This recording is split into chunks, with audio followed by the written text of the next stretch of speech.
उसने कमरे में जाके देखा तो उसको। अब वापस आप कितने बजे गए थे नाश्ता करके? जाके मैंने देखा तो अंदर स्टोर में उसको लिटाया हुआ था और उसके हाथ सुबह के बाद फिर डॉक्टर आया, डॉक्टर ने ड्रिप लगा दिया। ड्रिप चलती रही है कोई असर की नमाज तक। RNN डिजिटल मीडिया की वीडियोस देखने के लिए हमारे चैनल को सब्सक्राइब कीजिए और बेल के आइकन पर क्लिक कीजिए ताकि आप हमारी आने वाली तमाम वीडियो से बाखबर रह सकें। बिस्मिल्लाहिर्रहमानिर्रहीम। अस्सलाम वालेकुम नाज़रीन, मैं राजा नसीर हूँ और आप देख रहे हैं RNN डिजिटल मीडिया। नाज़रीन, एक इंतहाई अफसोसनाक वाक़े के साथ मैं आज एक फ़ैमिली के साथ मौजूद हूँ। आपने चंद रोज़ कबल देखा होगा, मदरसे में पढ़ने वाला बच्चा कारी उसके गुस्से की बेंत चढ़ता है और उस बच्चे को अब्दी नींद सुला दी जाती है। नाज़रीन, क्या वो कारी है या वो जल्लाद है, ये समझ से बालातर है। अब हम जाएं तो जाएं कहाँ? बच्चों को स्कूल भेजने से भी डर लगता है, मदरसों में भेजने से भी डर लगता है। क्या हो गया है हमारे माशरे को? मामलात हैं क्या? मेरे साथ एक वालिद ऐसा मौजूद है जिसके दिल के ऊपर क्या बीत रही होगी, इस बच्चे की वालदा के दिल के ऊपर क्या बीत रही होगी। आप भी घर में फैमिली वाले हैं, बच्चों वाले हैं। माएँ जो होती हैं बच्चों को कांटा चुभ जाए तो बर्दाश्त नहीं करती। उस जालिम सफाक ने, वो कारी कहलाने का मुस्तहिक नहीं, उस बच्चे मासूम के साथ क्या बर्बरियत की होगी, कितना जुल्म के पहाड़ ढाए होंगे कि वो बच्चा ये गम सह ना सका, दुनिया के सितम सह ना सका और खालिक़ हकीकी को जा मिला। लेकिन उसके गमज़दा वालिद मेरे साथ मौजूद हैं, उसका छोटा भाई भी मेरे साथ मौजूद है। सबसे पहले तो हम इस मुतासरा फ़ैमिली के दुख में बिल्कुल बराबर के शरीक हैं। हमारे घर में भी बच्चे हैं, हम इनसे गुफ्तगू करके अहवाल आपके सामने रखते हैं। अस्सलाम वालेकुम सर। सर, आपका क्या नाम है? आसिम भट्ट। आसिम भाई, सबसे पहले तो मैं आपके गम में बिल्कुल बराबर का शरीक हूँ। जैसे आपका बेटा था, हमारे भी बच्चे हैं, घर में औलादें हैं, माएँ जो हैं हर आँख अश्कबार है। और अब डर लगता है कि हम अपनी औलाद को किसी के ऊपर एतबार नहीं कर सकते, भेज नहीं सकते कि अब मदरसे मस्जिदें भी अगर इस तरह महफूज नहीं हमारे बच्चों को रखेंगी तो हम जाएं तो जाएं कहाँ। सर, बहुत दुख हुआ है। मैं आपकी पूरी फैमिली के साथ हूँ, मैं आपके शाना बिशाना खड़ा हूँ। हमारा अदारा आपके साथ है इंशाल्लाह ताला। आपको किसी भी हेल्प की ज़रूरत होगी तो हम हाज़िर खिदमत है इंशाल्लाह। मुझे ज़रा काइंडली बताइएगा कि आप क्या काम करते हैं, आपके कितने बच्चे हैं? जी, मेरे 3 बेटे थे। एक मोहम्मद अनस है, मोहम्मद अशर और ये एक मोहम्मद इरफान है। 3 बेटे। 3 बेटे। तो सर, ये जो 2 बच्चे आपके पढ़ने जाते थे इस मदरसे में? जी सर, 2 बच्चे जाते थे। मोहम्मद अनस जो है वो 2.5 साल से जा रहा था, 22वें पारे था माशाल्लाह, अल्हम्दुलिल्लाह 22 पारे कर गया था वो तकरीबन। तो छोटा मोहम्मद अशर जो है वो दूसरे पारे पे था। तो दोनों भाई जाते थे इकट्ठे? जी, इकट्ठे ही जाते थे। सुबह अर्ली मॉर्निंग, सुबह 6 बजे क्लास लगती है इनकी, 6 बजे जाते थे। बस उस दिन बारिश की वजह से छुट्टी की अगले दिन उन्होंने, तो वो बस वो हमारे लिए जो है ना क़यामत बन गई वो छुट्टी। तो समझ नहीं आई ये हुआ क्या है। तो बच्चे के मुताबिक जो है उसने बताया मुझे, तो वो तो मेरे से तो नाकाबिले बयान, मेरे से तो बयान ही नहीं होती। वो बच्चा आपको बताएगा डिटेल इंशाल्लाह वो सारी, तो कैसे कैसे वाक़या हुआ, क्या हुआ। मुझे पता चला है तो थोड़ा सा मैसेज मुझे 1:45 बजे किया है कारी साहब ने कि आपके बच्चे को मैंने 2-3 छड़ियाँ मारी हैं। तो पहले फ्रेंडली मोड में बात कर रहा है कि कैसे हैं आप, तबीयत में ठीक हैं, गर्मी ठीक, उधर कैसी है, ये वो इस तरह की लाइट सी बात करके उसके बाद एंड पे कहता है यार आपके बच्चे को ना 2-3 छड़ियाँ मारी थी मैंने, वो ऐਵੇਂ दिल घबरा गया उसका थोड़ा सा। मैं कहा चलें ठीक है, आप ठीक है ना? हाँ ठीक है, वो तो ऐसा कोई मसला नहीं है। वैसे ही मैंने आपको बताया कि मैं कहा चलो बता देना चाहिए आपको। कि यार कोई मसला है तो बताओ। नहीं नहीं नहीं, कोई ऐसा मसला नहीं। व्हाट्सएप कॉल की है। उसके बाद फिर मैं अपने रिलैक्स काम में लग गया हूँ। तो काम में लगता हुआ फिर मैंने कोई घंटे आधे घंटे बाद कॉल की। फिर कहता है हाँ नहीं भाई साहब परेशान ना हो, बिल्कुल ठीक है बच्चा आपका, तो अब तो रेस्ट टाइम है, तो सोया हुआ है। मैं और रिलैक्स हो गया। मैं कहा चलो ठीक है। फिर कोई घंटे 2 घंटे बाद मुझे याद आया, मैं कहा यार बात तो करूँ बच्चे से, क्या हो। आपकी बेचैनी बढ़ती? बेचैनी सारी बात है, ओबियसली बढ़नी है। बच्चे की थोड़ी सी खबर सुनी तो बच्चा, मैं पूछता रहा हूँ, यही पूछता रहा हूँ, तो वो मुझे आगे से यही कहता रहा, अब तो खराटे ले रहा है, अब तो पूरी नींद में सोया हुआ। मुझे क्या पता, झूठी तसल्लियाँ देते, झूठी तसल्लियाँ, ऐसे झूठ बोलता रहा। फिर जाके 4:45 हुए हैं, असर का टाइम हुआ है। तो मैंने कहा यार अभी क्या हुआ है, अब तो बात करवा दो यार, अब किधर है, अब तो ठीक हो गया होगा, अब तो उठ गया होगा, सारी बात है। सुबह 7:30 बजे का 8 बजे का 7:30 बजे का वाक़या है, तो 5 बज गए। तो फिर भी मुझे कह रहा है कि नहीं बस अभी थोड़ा सा ना अभी ज़रा गनूदगी से है। फिर मुझे मेरा ब्लड प्रेशर हाई उस हुआ, टाइम आप परेशान ज़्यादा मेरी परेशानी हुई कि ये क्या हो गया, ये इतना तो कभी आज तक हुआ ही नहीं, इतना लंबा तो नहीं हो सकता। फिर मैंने उसको जो है ना घर में बताया अपनी वाइफ को, वो भी बेचारी एकदम से उठ के भागी, क्या हो गया, परेशान हो गई। माँ है, सारी बात है, उसके तो जज्बात हमारे जैसे नहीं है, वो ना हो सकते हैं, माँ एक माँ होती है। वो तो इतने में परेशान हो गई कि पता नहीं अभी थोड़ा बहुत होगा, अभी सेंटर ठीक हो जाएगा। उसको क्या पता क़यामत टूट चुकी थी उस वक्त। वो खैर एक हॉस्पिटल में लेके गए हैं उस वक्त प्राइवेट में, तो उधर डाल के को वहाँ पे कॉलें करते रहे। कॉलें व्हाट्सएप पे आती रही ना, मैं फिर मैसेज करता रहा हूँ, वो सारी कन्वर्सेशन है रिकॉर्ड में है, चीज़ है उनके पास चली गई है कि मुझे कैसे कैसे तसल्लियाँ देता रहा, मुझे कैसे कैसे झूठ बोलता रहा, एंड तक भी यही कहता रहा कि बस ठीक है ठीक है ठीक है ठीक है। इसको चक्कर में रखा मैं। आप कब पहुँचे यहाँ पे? मैं तो फिर रात को फ़्लाइट एक मिस करवा बैठा एक इसी टेंशन में। मुझे इन घर वालों ने बताया कि उसकी हालत बिल्कुल वो 1-2% चांस भी नहीं है बचने के। तो वो फिर मैं उसी शशोपंज में पड़ा रहा कि मैं कैसे जाऊंगा घर, कैसे बच्चों को जाकर फेस करूंगा। ये तो मुझे कुछ बहुत अलार्मिंग पोजीशन है मेरी, तो क़यामत टूट पड़ी। एक फ़्लाइट मिस हो गई, फिर वो पता चला जी अगले दिन जा रही फ़्लाइट। फिर वो फ़्लाई दुबई के लिए एमरेट्स की टिकट थी, उसकी ऑटो जो है ना वो क्लोजिंग हो जाती है फ़्लाइट की। नेक्स्ट फिर फ़्लाई दुबई ले सियालकोट आया हूँ। सियालकोट से फिर कज़न लेके मुझे आया, तो आगे बच्चे को देखा तो मेरे से बर्दाश्त ही नहीं हुआ कि ये क्या हो गया। तो आसम भाई मुझे ये बताइएगा, ये जो कारी है, ये हाफ़िज़ कुरान है, आलम है, कब से यहाँ पर तैनात है, इसका किरदार कैसा है?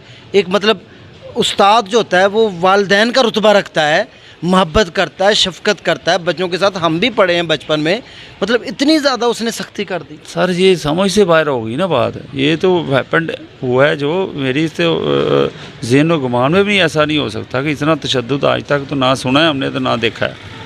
वो पहले ऐसा कोई ऐसा मसला नहीं हुआ, 2-4 स्टिकें मारी, कोई बात नहीं यार, बच्चा शरारतें करता है या कुछ करता है उसकी टांगों पे मार दो। बल्कि मैं इसको दुबई जाने से पहले इसको मिल के गया हूँ, खैर खबर दे के लेके गया हूँ कि कारी साहब ये बच्चे हैं, आपके बच्चे हैं, इसको जो है ना अपना बच्चा समझिएगा। कोई मसला हो, अगर कुछ बाई चांस शिकायत करते हैं, कुछ होती है ना, मुझे बताना आपने, इनको मारना नहीं है, मुझे बताना आपने। कोई मसला हो मैं हैंडल करूँगा। बल्कि कहता नहीं आपका बच्चा ही ऐसा नहीं है, उसको ज़रूरत ही नहीं है मरने की, ना उसने कभी छुट्टी की है, 97-8% मार्क्स ले रहा है वो, शील्ड उसके पास होती है, हर दफ़ा शील्ड मिलती है उसको। तो हर 3-3 महीने बाद ना इसके एग्ज़ाम होते थे जो चेक करते थे, तो वो अल्हम्दुलिल्लाह कभी शिकायत ही नहीं आई। नहीं, कारी का किरदार कैसा है पहला है, और पहले कारी साहब का किरदार कैसा है, और कब से यहाँ पर ये कारी साहब जो है ना, मैं तो 2.5 साल से इनके पास पढ़ा रहा हूँ उसको, बच्चे को ना। उससे पहले सुना है कि 4-5 साल के 7 साल से इधर हैं, उसका एग्जैक्ट नहीं पता इधर कितने हैं। लेकिन इनका मदरसा जो चल रहा है बहुत देर से, 30-40 साल पुराना है।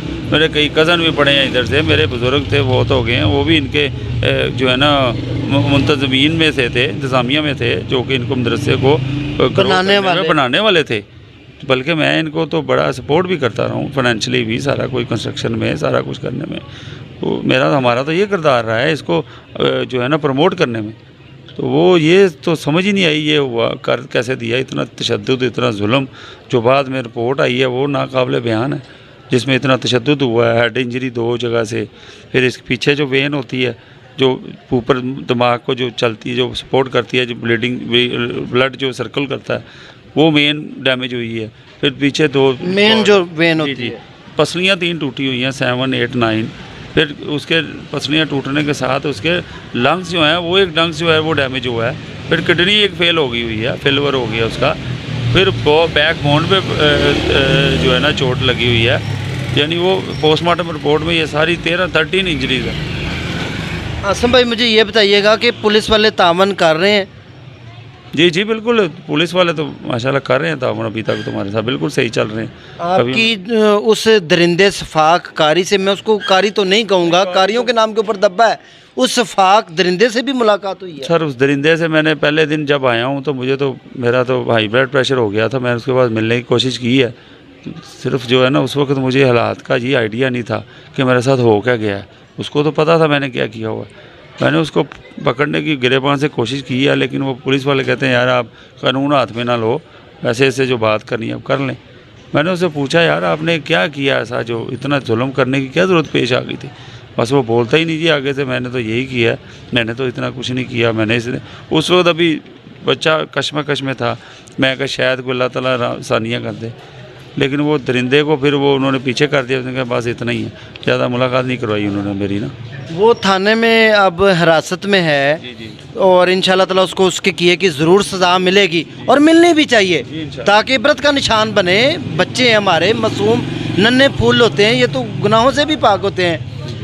क्या कहना चाहेंगे कि हमें माशरे को नेक्स्ट क्या करना चाहिए, किन चीज़ों का ख्याल रखना चाहिए? सर जी मैं अपने जो हमारे बहन भाई, हमारे माँ बाप जैसे जो बड़े वालदैन हैं जो बच्चों को इन मदरसों में भेजना की सोच भी रहे हैं ना, वो प्लीज़ छोड़ दें इसको।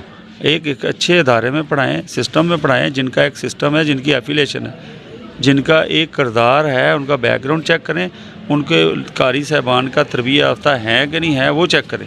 ये नहीं है कि इन दरिंदों के पास आप भेज दें, ये बाद में आपको इस हालत में भेजें जैसे मेरे बच्चे को भेजा है। और ये जो है नाकाबिले माफ़ी हैं ये इनके जो है ना। हमारा बच्चा जो है वो तो अल्हम्दुलिल्लाह हमें अभी एक ही सुकून मिलता है एज ए मुस्लिम कि हमारा बच्चा शहीद है और कुरान पढ़ता गया है, बेशक, तो अल्हम्दुलिल्लाह हमें एक सुकून मिलता है। लेकिन फिर भी इंसान है वो नाकाबिले बर्दाश्त है। अभी जो उसकी माँ की हालत है वो आपको बयान नहीं कर सकता मैं। वो कहती है जी मुझे इधर घर से मैं एक खौफ आना शुरू हो गया, इस मुआशरे से खौफ आना शुरू हो गया। इन कारियों के पास अब ये छोटा बच्चा है, इसने हिफाजत करवाना है इसको मैंने इंशाल्लाह बेटे को, लेकिन मैं इस सिस्टम से बाहर निकल के ना जो ये जो कारियों का सिस्टम है जो मदरसों का, इससे मैं बाहर आना चाह रहा हूँ।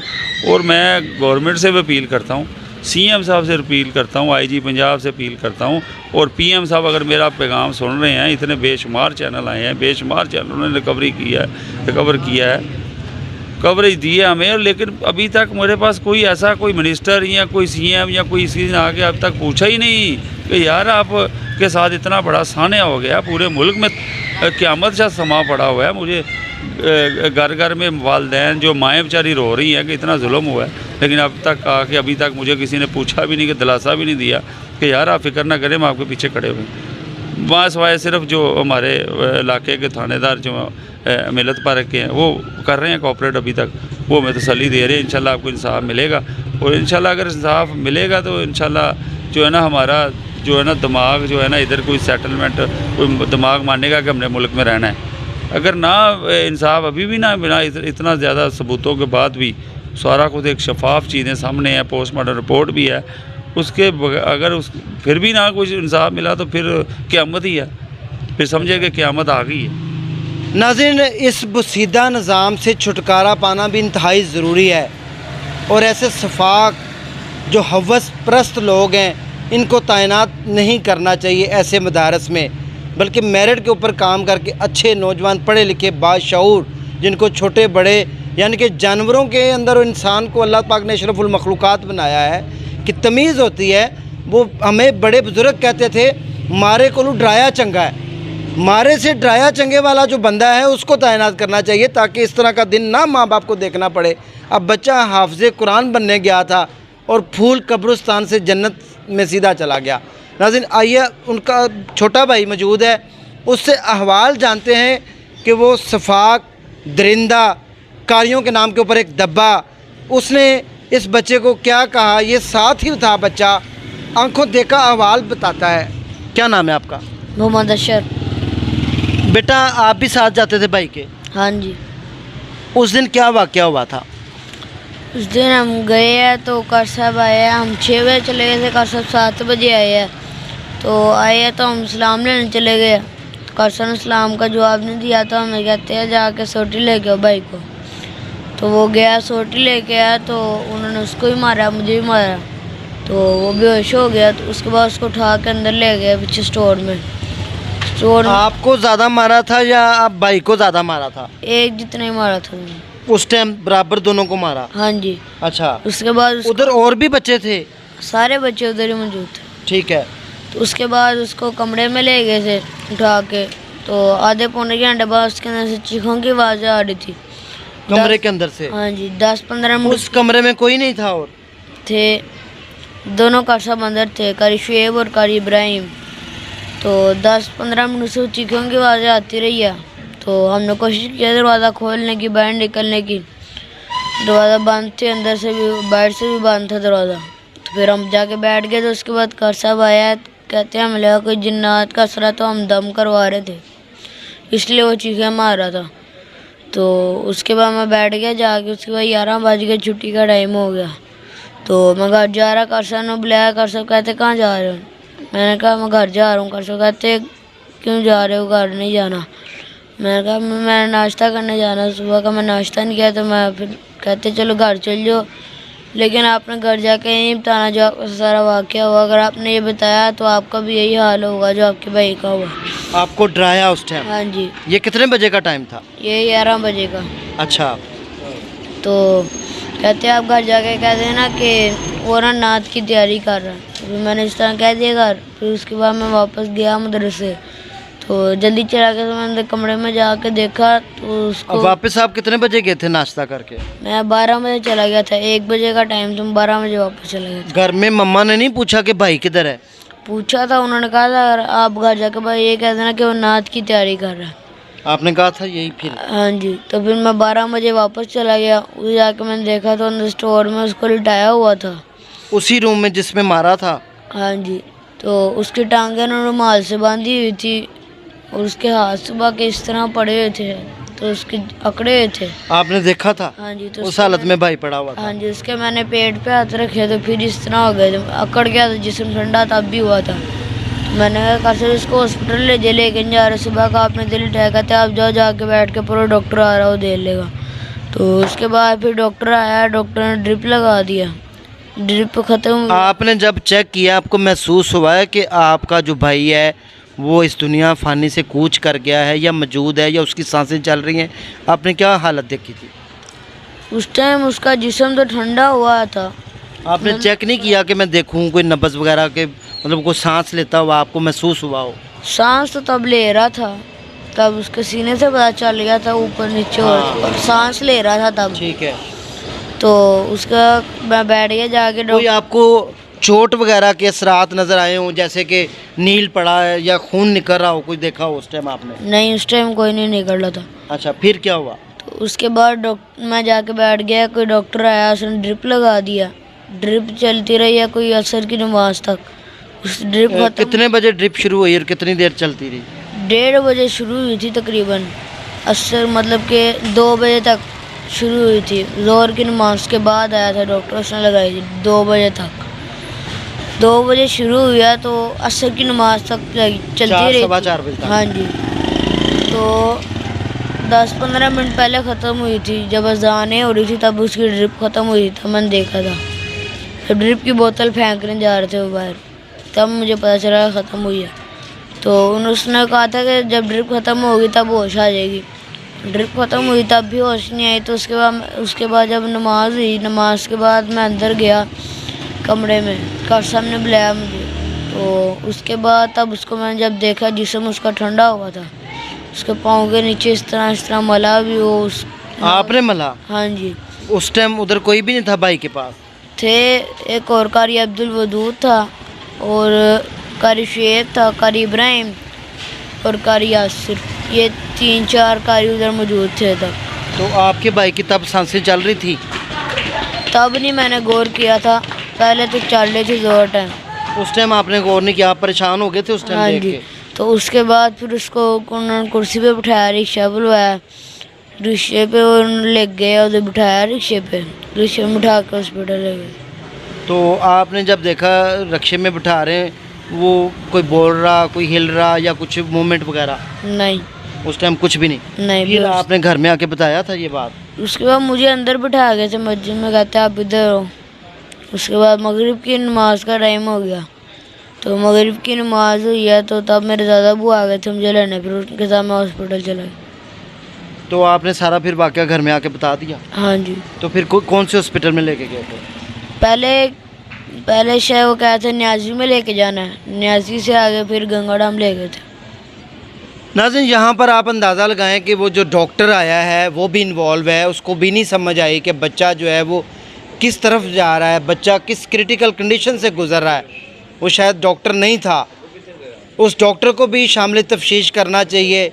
उनकी हालत जो है वो बिगाड़ने में उसने भी कोई कसर नहीं छोड़ी कि इस तरह की सीवियर इंजरी में उस बच्चे को वहाँ पर ट्रीटमेंट दिया गया और चंद रुपयों की खातर ये जो डॉक्टर बने बैठे हैं, शायद वो डॉक्टर ना हो, अगर वो अच्छा समझदार डॉक्टर होता तो वो क्रिटिकल और सिक कंडीशन में बच्चे को कभी भी ट्रीट ना करता, बल्कि उसको उसी टाइम कहता।